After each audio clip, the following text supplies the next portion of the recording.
Sir, ಗಂಡ ಇರೋವರೆಗೂ ಮಾತ್ರ ನಮ್ಮ ಜೀವನಾಂಶನ ನಾವು ಕೇಳ್ಬೋದಾ, ಅಥವಾ ಗಂಡ ತೀರಿದ ಮೇಲೆ ಆ ಅತ್ತೆ ಮಾವನವರನ್ನು ಕೂಡ ನಾವು ಸೇರಿಸಿ ಅವರ ಒಂದು ಆಸ್ತಿಯ ಮೇಲೆ ಅಥವಾ ಅವರ ಒಂದು ಸಂಪಾದನೆಯ ಮೇಲೆ ನಾವು ಏನಾದರೂ ಜೀವನಾಂಶ ಕೇಳಬಹುದಾ?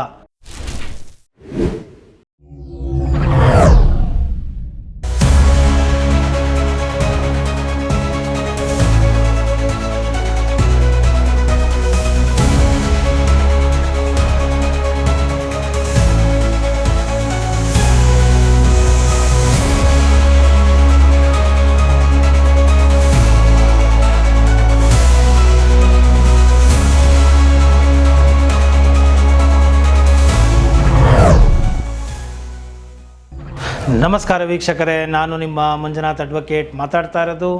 ಕಳೆದ 4 ವರ್ಷಗಳಿಂದ ಸರಿಸುಮಾರು 560ಕ್ಕೂ ಹೆಚ್ಚು ವಿಡಿಯೋಗಳನ್ನು ಕಾನೂನಿಗೆ ಸಂಬಂಧಪಟ್ಟಂತೆ ಹಾಗೂ ಇನ್ನಿತರ ವಿಚಾರಗಳಿಗೆ ಸಂಬಂಧಪಟ್ಟಂತೆ ಸಾರ್ವಜನಿಕರಲ್ಲಿ ಜಾಗೃತಿ, ಅರಿವು, ತಿಳುವಳಿಕೆ ಮೂಡಿಸೋ ಸಲುವಾಗಿ ಮಾಹಿತಿಗಳನ್ನು ನೀಡ್ತಾ ಬರ್ತಾ ಇದ್ದಾನೆ. ಸೊ ಹೊಸದಾಗಿ ಈ ಒಂದು ಅಂತರ್ಯಾಮಿ ಅಂತ ಹೇಳಿ ಆಧ್ಯಾತ್ಮಿಕ ಚಾನಲ್ ಕೂಡ ಓಪನ್ ಆಗಿದೆ ನಿನ್ನೆ ತಾನೇ. ಸೊ ಆ ಒಂದು ಲಿಂಕನ್ನು ಡಿಸ್ಕ್ರಿಪ್ಷನ್ ಬಾಕ್ಸಲ್ಲಿ ನೀಡಿರ್ತೇನೆ. ಸೊ ತಾವು ತಮ್ಮ ಪ್ರೀತಿಯನ್ನು ಆ ಚಾನಲ್ಗೂ ತೋರಿಸ್ತಾ ಸಬ್ಸ್ಕ್ರೈಬ್ ಮಾಡಿಕೊಂಡು ಇತರರಿಗೂ ಕೂಡ ಶೇರ್ ಮಾಡಿ ಬಿಡುವಿದ್ದಾಗ ವಿಡಿಯೋಗಳನ್ನ ನೋಡ್ತಾ ಇರಿ. ಬಹಳ ಅತ್ಯಮೂಲ್ಯವಾದಂತಹ ನಮ್ಮ ಸನಾತನ ಧರ್ಮದ ಅನರ್ಘ್ಯ ಜ್ಞಾನದ ಗಣಿಯನ್ನ ಅಲ್ಲಿ ನೀಡ್ತಾ ಹೋಗ್ತೀನಿ. ಜ್ಞಾನದ ಗಣಿ ಅದು. ಅದರ ವಿಚಾರಗಳನ್ನು ನಮ್ಮ ಸಾರ್ವಜನಿಕರು, ಅದರಲ್ಲಿಯೂ ಕನ್ನಡಿಗರು ಇದೆಲ್ಲವನ್ನು ತಿಳಿದುಕೊಳ್ಳಬೇಕು ಅನ್ನೋದು ನನ್ನ ಮಹದಾಸೆ. ಆದ್ದರಿಂದ ನನ್ನ ಅಲ್ಪಮತಿಗೆ ಎಟುಕಿದಷ್ಟು ವಿಚಾರವನ್ನು, ಜ್ಞಾನವನ್ನು ನಿಮ್ಮೆಲ್ಲರಿಗೂ ಕೂಡ ನೀಡ್ತಾ ನಾನು ಹೋಗ್ತೇನೆ ಅಂತ ಹೇಳ್ತಾ ಇವತ್ತಿನ ಒಂದು ಕಾನೂನಿನ ವಿಚಾರಕ್ಕೆ ಬಂದುಬಿಡ್ತೇನೆ. ವಿಡಿಯೋ ಇಷ್ಟ ಆಗಿದೆ ಅದರಲ್ಲಿ ಮರೆಯದ ಹಾಗೆ ಲೈಕ್ ಕೊಡಿ ಹಾಗೂ ಇತರರಿಗೂ ಕೂಡ ಶೇರ್ ಮಾಡೋದನ್ನು ಮರಿಬೇಡಿ. ಜ್ಞಾನ ನಿಂತಲ್ಲಿ ನಿಲ್ಲದಂತೆ ಇತರರಿಗೂ ಪಸರಿಸಲಿ ಎಂಬುವಂತಹ ಮಹದಾಶಯವನ್ನು ತಾವುಗಳು ಇಟ್ಕೊಳ್ಳಿ ಅಂತ ಹೇಳ್ತಾ ಇವತ್ತಿನ ಒಂದು ವಿಚಾರ ಏನಪ್ಪ ಅಂತ ಹೇಳಿದರೆ, ಸಾಕಷ್ಟು ಹೆಣ್ಣು ಮಕ್ಕಳು ಕರೆ ಮಾಡಿದ್ದಾರೆ ಮತ್ತು ಇಲ್ಲಿ ಕಕ್ಷಿದಾರರಾಗಿ ಬಂದ ಮೇಲೂ ಕೂಡ ನನಗೆ ಸಾಕಷ್ಟು ಪ್ರಶ್ನೆಗಳು ಬರ್ತಾ ಇದ್ದಾವೆ. ರೆಫರೆನ್ಸ್ಗಳ ಮುಖಾಂತರನೂ ಪ್ರಶ್ನೆಗಳು ಬರ್ತಾ ಇದೆ. ಏನಪ್ಪ ಅದು ಅಂತ ಹೇಳಿದರೆ, ಸರ್, ಗಂಡ ಇರೋವರೆಗೂ ಮಾತ್ರ ನಮ್ಮ ಜೀವನಾಂಶನ ನಾವು ಕೇಳ್ಬೋದಾ, ಅಥವಾ ಗಂಡ ತೀರಿದ ಮೇಲೆ ಆ ಅತ್ತೆ ಮಾವನವರನ್ನು ಕೂಡ ನಾವು ಸೇರಿಸಿ ಅವರ ಒಂದು ಆಸ್ತಿಯ ಮೇಲೆ ಅಥವಾ ಅವರ ಒಂದು ಸಂಪಾದನೆಯ ಮೇಲೆ ನಾವು ಏನಾದರೂ ಜೀವನಾಂಶ ಕೇಳಬಹುದಾ? ಈಗ ಗಂಡ ಮದುವೆ ಮಾಡ್ಕೊಂಡಿದ್ದ, ಮಕ್ಕಳನ್ನು ಮಾಡಿಬಿಟ್ಟ, ಹೋಗ್ಬಿಟ್ಟ. ಸೊ ಈಗ ನನಗೆ ಯಾರೂ ಇಲ್ಲ. ಸೊ ನಾನು ಜೀವನ ಮಾಡೋದು ಹೇಗೆ? ಸೊ ಈ ಒಂದು ಸಂದರ್ಭಗಳು ಹಲವು ಹೆಣ್ಣು ಮಕ್ಕಳಿಗೆ ಬರುವುದು ಸಹಜ. ಸೊ ಅಂತಹ ಒಂದು ಹೆಣ್ಣು ಮಕ್ಕಳು ಈ ರೀತಿಯಾದಂತಹ ಪ್ರಶ್ನೆಗಳನ್ನು ಕೇಳಿದ್ದಾರೆ. ಸೊ ಅತ್ತೆ ಮಾವಂದರು ಹೇಳ್ತಾರೆ, ಸೊ ನೋಡಮ್ಮ, ಗಂಡ ಇರೋವರೆಗೂ ಏನಿದೆ ನಿಂದು ಅಷ್ಟೇ, ನೀನು ಗಂಡ ತೀರೋಯ್ತು, ನಾವೇ ಮಗನ ಕಳ್ಕೊಂಡಿದ್ದೀವಿ, ಇನ್ನು ನೀನು ಬೇರೆ ಬಂದು ನಮ್ಮ ತಲೆ ತಿನ್ನಬೇಡ, ನಾವೇನೂ ಮಾಡೋದಿಲ್ಲ, ನೀನೇನಿದ್ರು ನಿನ್ನ ತವ್ರ ಮನೆಗೆ ಹೋಗಿಬಿಡು, ಅಲ್ಲೇನಿದ್ರು ನೀನು ನೋಡ್ಕೋ. ಸೊ ಇಲ್ಲಿ ನಾವಿನ್ನೇನು ಮಾಡೋ ಸ್ಥಿತಿನಲ್ಲಿ ಇಲ್ಲಮ್ಮ, ನಮಗೆ ಈಗ ವಯಸ್ಸಾಗಿದೆ, ನಾವು ನಮ್ಮದನ್ನು ನೋಡಿಕೊಂಡ್ರೆ ಸಾಕಾಗಿದೆ. ಈ ರೀತಿಯಾದಂತಹ ಒಂದು ಸಂದರ್ಭಗಳು ಮನುಷ್ಯನ ಜೀವನದಲ್ಲಿ ಬರುತ್ತೆ. ಅಂತಹ ಸಂದರ್ಭಗಳು ಬಂದಾಗ ಆ ಒಂದು ಅಸಹಾಯಕ ಹೆಣ್ಣು ಮಗಳು ಏನು ಮಾಡಬೇಕು? ಸೊ ಆಕೆ ಕೇಳಬಹುದಾ? ಅತ್ತೆ ಮಾವಂದಿರ ಅವರ ಒಂದು ಆಸ್ತಿಯ ಮೇಲೆ ನಾವೇನಾದ್ರೂ ಕೇಳಬಹುದಾ? ಜೀವನಾಂಶ ಪಡಿಬೋದಾ? ಜೀವನಾಂಶ ಕೇಳ್ಬೋದಾ ಅಂತಾದರೆ ಖಂಡಿತವಾಗಿಯೂ ಇಲ್ಲ ಎಂಬುವಂತಹ ಉತ್ತರವನ್ನು ಸ್ಪಷ್ಟವಾಗಿ ಹೇಳ್ತಾ ಇದ್ದಾನೆ. ಗಂಡ ಬದುಕಿದ್ದಾಗ ಗಂಡನ ಆದಾಯದ ಮೇಲೆ ನೀವು ಜೀವನಾಂಶವನ್ನು ಕೇಳಬಹುದೇ ವಿನಃ ಆತನ ಆಸ್ತಿಗೆ ಸಂಬಂಧಪಟ್ಟಂತಹ ಒಂದು ವಿಚಾರದಲ್ಲಿ ನೀವು ಜೀವನಾಂಶ ಕೇಳಬಹುದೇ ವಿನಃ ಯಾವುದೇ ಕಾರಣಕ್ಕೂ ನೀವು ಅತ್ತೆ ಮಾವಂದಿರ ಅವರ ಸ್ವಯಾರ್ಜಿತ ಆಸ್ತಿಯ ಮೇಲೆ ನಿಮಗೆ ಯಾವುದೇ ರೀತಿಯಾದಂತಹ ಹಕ್ಕುಗಳು ಇರುವುದಿಲ್ಲ ಹೆಣ್ಣು ಮಕ್ಕಳಿಗೆ. ಸೊ ಈ ಒಂದು ವಿಚಾರವನ್ನು ಈ ಒಂದು ವಿಡಿಯೋದಲ್ಲಿ ಸ್ಪಷ್ಟವಾಗಿ ಹೇಳ್ತಾ ಇದ್ದೇನೆ. ಸೊ ಯಾವುದೇ ಒಂದು ಸಂದರ್ಭಗಳಾಗಿರಬಹುದು. ಉದಾಹರಣೆಗೆ ನೋಡಿ, ಕೆಲವೊಮ್ಮೆ ಈ ಗಂಡ ಬದುಕಿದ್ದಾಗ CRPC 125 ಸೆಕ್ಷನ್ ಅಂಡರಲ್ಲಿ ಕೇಳ್ತಾ ಇರ್ತಾರೆ, ಮೇಂಟೆನೆನ್ಸ್ ಬೇಕು, ಜೀವನಾಂಶ ಬೇಕು ಅಂತ ಹೇಳಿ.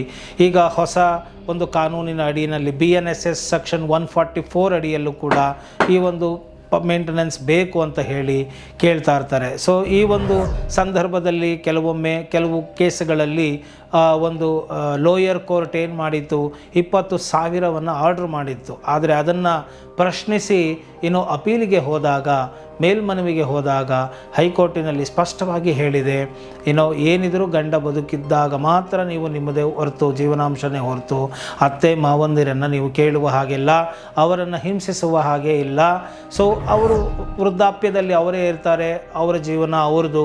ನೀವೇನಿದ್ರೂ ನಿಮ್ಮ ಜೀವನ ನೀವು ದುಡಿದು ನಿಮ್ಮ ಜೀವನವನ್ನು ಕಟ್ಟಿಕೊಳ್ಳಬೇಕೇ ವಿನಃ ಸೊ ನೀವು ಅತ್ತೆ ಮಾವಂದಿರವನ್ನು ನೀವು ಹಿಂಸಿಸುವ ಹಾಗೆ ಇಲ್ಲ, ದೌರ್ಜನ್ಯ ಮಾಡುವ ಹಾಗೆ ಇಲ್ಲ. ಅವರನ್ನು ಸುಖಾಸುಮ್ಮನೆ ಕೋರ್ಟಿಗೆ ಎಳೆಯುವುದು, ಜೀವನಾಂಶ ಕೇಳುವುದು ಬರುವುದಿಲ್ಲ ಎಂಬುವಂತಹ ಸ್ಪಷ್ಟವಾದಂತಹ ಆದೇಶವನ್ನು ನೀಡಿದ್ದಾರೆ ಎಂಬುವಂತಹ ಮಾಹಿತಿಯನ್ನು ಈ ವಿಡಿಯೋದ ಮುಖಾಂತರ ಇಲ್ಲಿ ಹೇಳ್ತಾ ಇದ್ದೇನೆ.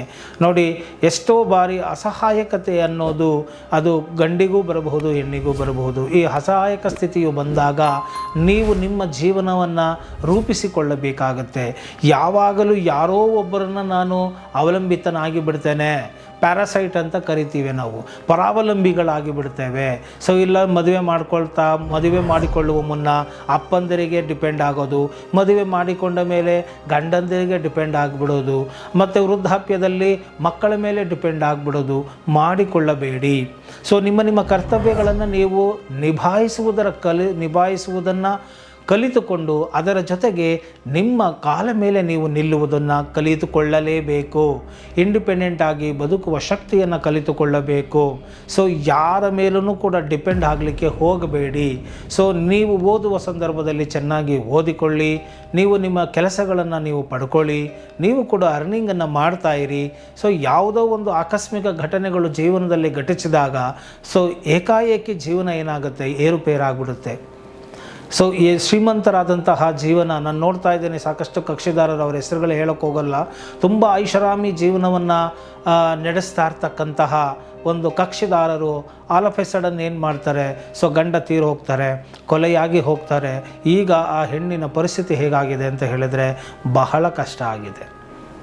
ವಯಸ್ಸಿದ್ದಾಗ ಆ ಒಂದು ಹಣವನ್ನು ಸೇವಿಂಗ್ಸ್ ಮಾಡಿಕೊಳ್ಳದೆ ಎಲ್ಲವನ್ನು ಖರ್ಚುಗಳು ಮಾಡಿಕೊಂಡು ಮಜಾ ಮಾಡ್ಕೊಂಡ್ಬಿಟ್ಟು ಕೊನೆಗೆ ವೃದ್ಧಾಪ್ಯದಲ್ಲಿ ಅಥವಾ ಇನ್ನೇನು ದುಡಿಯೋಕ್ಕಾಗದೇ ಇರುವಂಥ ಸಂದರ್ಭಗಳು ಬಂದಾಗ ಈ ರೀತಿಯಾಗಿ ಊಟಕ್ಕೂ ಕೂಡ ತೊಂದರೆ ಅನುಭವಿಸುವಂತಹ ಸ್ಥಿತಿ ಎದುರಾಗಿದೆ. ಆದ್ದರಿಂದ ವೀಕ್ಷಕರೇ, ನಾನು ಹೇಳೋದೇನು ಅಂತ ಹೇಳಿದ್ರೆ, ಸೊ ದುಡಿಯುವ ವಯಸ್ಸಿದ್ದಾಗ ದುಡಿದುಕೊಳ್ಳಿ, ಹಣವನ್ನು ಸೇವಿಂಗ್ಸ್ ಮಾಡಿಕೊಳ್ಳಿ, ಇನ್ವೆಸ್ಟ್ಮೆಂಟ್ ಮಾಡುವುದನ್ನು ಕಲಿಯಿರಿ, ಯಾವ ರೀತಿ ಅದನ್ನು ಮಲ್ಟಿಪ್ಲೈ ಮಾಡ್ಬೋದು, ಯಾವ ಸೋರ್ಸಿಂದ ನಾವು ಆರ್ಥಿಕವಾಗಿ ಬೆಳಿಬಹುದು, ಇದರ ಬಗ್ಗೆ ಕೂಡ ನೀವು ಎಜುಕೇಷನ್ನ ಪಡ್ಕೊಂಡು ಮುಂದುವರೆದಿದ್ದೆ ಆದಲ್ಲಿ ತುಂಬ ಒಳ್ಳೆಯದು. ನಿಮಗೂ ಕೂಡ ಸುರಕ್ಷತೆ, ಭದ್ರತೆ ಅನ್ನೋದು ಇರುತ್ತೆ ಅನ್ನೋದನ್ನು ನಾನು ಇಲ್ಲಿ ಹೇಳಲಿಕ್ಕೆ ಬಯಸ್ತೇನೆ. ಸೊ ಹೆಣ್ಣು ಮಕ್ಕಳ ಮೇಲೆ ಅನುಕಂಪ ಖಂಡಿತ ಇದೆ. ಕಾನೂನಿಗೆ ಹಾಗಂದ ಮಾತ್ರಕ್ಕೆ ಗಂಡ ಹೋದ್ಮೇಲೆ ಅತ್ತೆ ಹೋದರೆ ಮಾವ ಹೋದ್ಮೇಲೆ ಅವರಪ್ಪ, ಈ ರೀತಿಯಾಗಿ ಎಲ್ಲರ ಮೇಲೂ ನಾನು ಡಿಪೆಂಡ್ ಆಗ್ತಾ ಹೋಗ್ತೀನಿ, ಕೇಳ್ತಾ ಹೋಗ್ತೀನಿ ಅನ್ನುವುದನ್ನು ಬಿಟ್ಟು ನೀವು ಅವರ ಜೊತೆಗೆ ತುಂಬ ಮಗಳಾಗಿ ನೀವು ಅವ್ರ ಜೊತೆ ನಡ್ಕೊಂಡಿದ್ದೆ ಆದಲ್ಲಿ ಅವರ ಮನಸ್ಸುಪೂರ್ವಕವಾಗಿ ಬರುತ್ತೆ, ಈಕೆ ನನ್ನ ಮಗಳು ಥರ ಇದ್ಲಪ್ಪ, ನನ್ನ ಜೊತೆ ನನ್ನ ಬೇಕು ಬೇಡಗಳನ್ನು ನೋಡ್ಕೊಂಡಿದ್ದಾಳೆ, ವಯಸ್ಸಾದ ನಮ್ಮನ್ನು ತಂದೆ ತಾಯಿಗಳ ಥರ ನೋಡಿ ಶುಶ್ರೂಷೆ ಮಾಡಿದ್ದಾಳೆ ಅನ್ನುವಂತಹ ಒಂದು ಪ್ರೇಮವನ್ನು ನೀವು ಅವರಿಗೆ ಕೊಟ್ಟಿದ್ದೆ ಆದಲ್ಲಿ ಖಂಡಿತವಾಗಿಯೂ ಅವರು ನಿಮ್ಮನ್ನು ನೋಡ್ಕೊಳ್ತಾರೆ. ಯಾಕೆ ಅಂದರೆ ಲಾ ಆಫ್ ಕರ್ಮ ಅಂತ ನಾವು ಕರಿತೇವೆ. ನಾವೇನು ಬೀಜ ಬಿತ್ತುತ್ತೀವೋ ಆ ಫಲ ಇರುತ್ತೆ. ನೀವು ಪ್ರೀತಿಯನ್ನು ಕೊಟ್ಟಿದ್ದೆ ಆದಲ್ಲಿ ಖಂಡಿತ ನಿಮಗೆ ಪ್ರೀತಿನೇ ಸಿಗುತ್ತೆ. ಅದು ಬಿಟ್ಟು ಎಲ್ಲ ನಾವು ಪ್ರೀತಿ ಕೊಡಲ್ಲ, ನಾವು ನಮ್ಮ ಡ್ಯೂಟಿ ಡಿಸ್ಚಾರ್ಜ್ ಮಾಡಲ್ಲ, ಕೇವಲ ನಾವು ಜೀವನದಲ್ಲಿ ಮುಂದೆ ಬರೋದಕ್ಕೆ ಏನು ಬೇಕೋ ಆ ಶ್ರಮನೂ ನಾವು ಹಾಕೋದಿಲ್ಲ. ಕೇವಲ ಏನೋ ಒಂದು ಕಾನೂನು ಮಾಡಿಬಿಟ್ಟವ್ರೆ, ಕಾನೂನನ್ನು ಹಿಡ್ಕೊಂಡು ನಾವು ಕೂತ್ಕೊಂಡ್ಬಿಡ್ತೀವಿ. ನಾವು ಎಲ್ಲ ತರಹದ ನಮ್ಮ ಬೇಕು ಬೇಡಗಳನ್ನು ಬೇರೆಯವ್ರ ಮೇಲೆ ಹಾಕ್ಬಿಟ್ಟು ನಾವು ಅದನ್ನು ವಸೂಲಿ ಮಾಡ್ಕೊಂಡು ಆರಾಮಾಗಿ ತಿನ್ಕೊಂಡು ಕೂತ್ಕೋತೀವಿ ಅಂದರೆ ಖಂಡಿತ ಆಗೋದಿಲ್ಲ. ಸೊ ಆದ್ದರಿಂದ ಇಂತಹ ಸ್ಥಿತಿಗಳನ್ನು ಕೂಡ ತಂದುಕೋಬೇಡಿ ಎಂಬುವಂತಹ ಕಿವಿ ಮಾತನ್ನು ಹೆಣ್ಣು ಮಕ್ಕಳಿಗೆ ನಾನು ಇಲ್ಲಿ ಹೇಳ್ತಾ ಇದ್ದೇನೆ. ಸೊ ಯಾರಿಗೂ ಡಿಪೆಂಡ್ ಆಗಬೇಡಿ, ಇಂಡಿಪೆಂಡೆಂಟ್ ಆಗಿರೋದನ್ನು ಕಲಿಯಿರಿ, ಆರ್ಥಿಕ ಸ್ವಾತಂತ್ರ್ಯತೆಯನ್ನು ಪಡ್ಕೊಳ್ಳಿ ಅಂತ ಹೇಳ್ತಾ ಇವತ್ತಿನ ಈ ಒಂದು ವಿಡಿಯೋವನ್ನು ಮುಗಿಸ್ತಾ ಇದ್ದೇನೆ. ಜೈ ಹಿಂದ್, ಜೈ ಕರ್ನಾಟಕ ಮಾತೆ.